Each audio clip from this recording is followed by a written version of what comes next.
In 1960, Jamaica already had a tourism industry, while Dubai was a dirt-poor state with a population of 34,000 people. The country, or Emirate of Dubai, where some herdsmen and some fishermen lived in the desert, was nothing compared to Jamaica back in 1960. Dubai had dusty dirt roads in the desert, while Jamaica had decent roads and fancy buildings in the Americas and so on.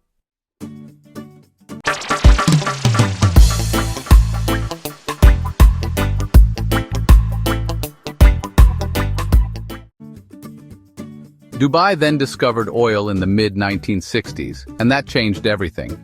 Dubai started oil production in the late 1960s, then the country started developing after that. However, it's not just the fact that they found oil why they are a rich country today, it is because of the way that they used their resources wisely. For example, instead of their leaders simply focusing on just getting rich, they expanded their oil industry and used their money wisely. This is in contrast to many other oil-rich countries around the world who mismanaged their natural resources. This includes countries in Africa, South America, and the Caribbean whose leaders are very rich, but the people are very poor. Just like what is happening in Jamaica today, and since we got independence, where some leaders became very rich after they came to power, but the people remain poor. While countries like Venezuela, which has more oil than Dubai and the entire UAE, cannot use their oil to develop their country equitably. For many decades, while the UAE, Saudi Arabia, and many other oil-rich countries in the Middle East were developing, their oil production accounts for over 90% of their GDP, but they continue pumping their oil despite several setbacks and oil price fluctuations over the years and so on, until they have first-world infrastructure including providing houses for their people. Jamaica, on the other hand, which is one of the most famous countries in the whole world, refused to capitalize on their tourism industry, in the same way that Dubai and the Middle East capitalize on their oil industry. As a result, a great portion of the Jamaican population are still living in poverty, lack of decent housing, and dilapidated roads and so forth. Jamaica visitor numbers has not grown in the last 8 years, due to a shortage of hotel rooms on the island, which keeps holidays to Jamaica expensive. Some Jamaican hoteliers are crying wolves, it would appear to me. It seems like someone is putting pressure on the Jamaican government to not rapidly increase the number of mega hotels in Jamaica. I've heard some people who are connected to the hotel industry coming on my YouTube channel saying things like, some of the hotels are only filled to 50% capacity sometimes. Well, if the hoteliers can get the same amount of money from a half-full hotel as they can make from a full hotel, they will definitely go for the half-full hotel and charge twice the price, as this gives them a higher profit margin, with fewer mouths to feed, etc. What the government needs to do is to quadruple the number of mega hotels in Jamaica. This will definitely bring the prices down a bit, but at the same time, more visitors will be coming to Jamaica, creating hundreds of thousands of new jobs for Jamaicans.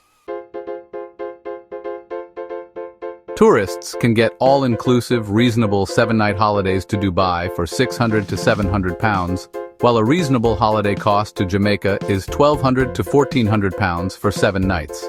Hence, reasonably priced holidays are half as expensive to go to an oil-rich country with first-world facilities than it is to visit Jamaica. Jamaica needs to capitalize on its tourism industry by aiming for 20 million visitors each year.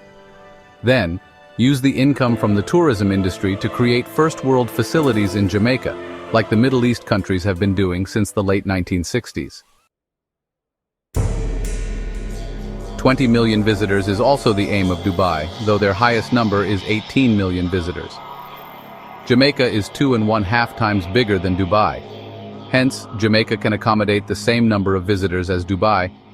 Jamaica is also 14 times bigger than Singapore, and they managed to achieve 20 million visitors in the past.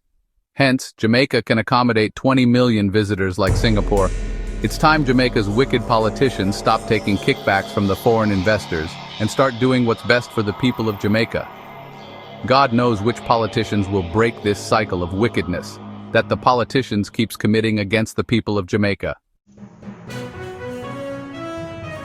The estimated population of Dubai is around 3.655 million as of December 2023.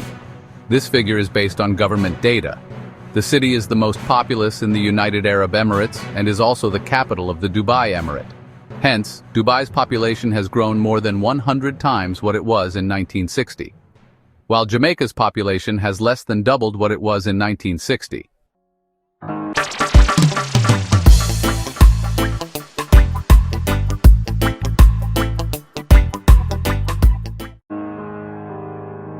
In 1960, Dubai was a small, relatively undeveloped port city, primarily involved in fishing and trading. It was a desert environment with simple homes and dusty streets, distinct from the bustling metropolis it would later become. The pearling industry, a significant part of the economy, had declined by the 1930s. Here's a more detailed look economy. Dubai's main economic activities were fishing, trading, and pearl diving, which had already begun to decline. Infrastructure. The city had limited infrastructure compared to modern Dubai, with basic roads, ports, and limited modern amenities. Dubai's population was relatively small, with the United Arab Emirates as a whole having only around 100,000 residents in 1960. Environment. The landscape was largely desert, with limited greenery. In 1960, the Jamaican economy was experiencing a period of significant growth, particularly in the bauxite and alumina industries. GDP grew at an average of nearly 7% annually during the 1950s and 1960s. The rapid expansion of the bauxite industry played a crucial role in this economic boom. Here's a more detailed look. Strong growth. The Jamaican economy demonstrated strong growth, with GDP increasing significantly during the 1950s and 1960s. Bauxite and alumina. The expansion of the bauxite and alumina industry was a major driver of this growth. By 1958, bauxite and alumina accounted for 46% of merchandise export earnings. Wage and salary increases. Between 1956 and 1960, total wages and salaries are estimated to have increased by 40 to 50%, exceeding the increase in total national income.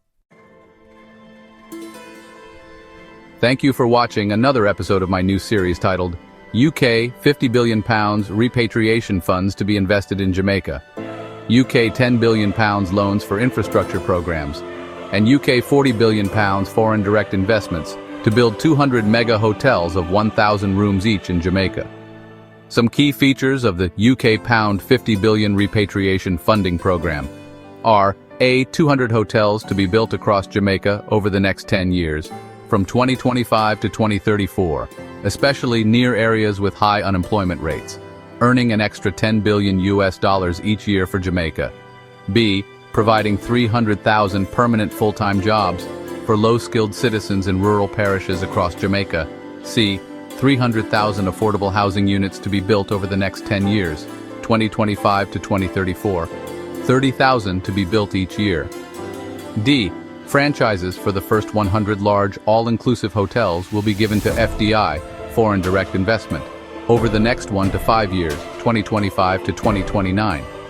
E. Each hotel costing approx. UK £200 million to build, totaling UK £40 billion. All paid for by the FDI, repatriation money coming back to Jamaica. F.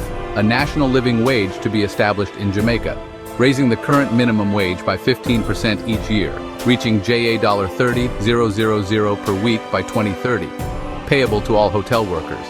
G. Jamaica. Agriculture need to start growing by 20% every year for the next 10 years and beyond.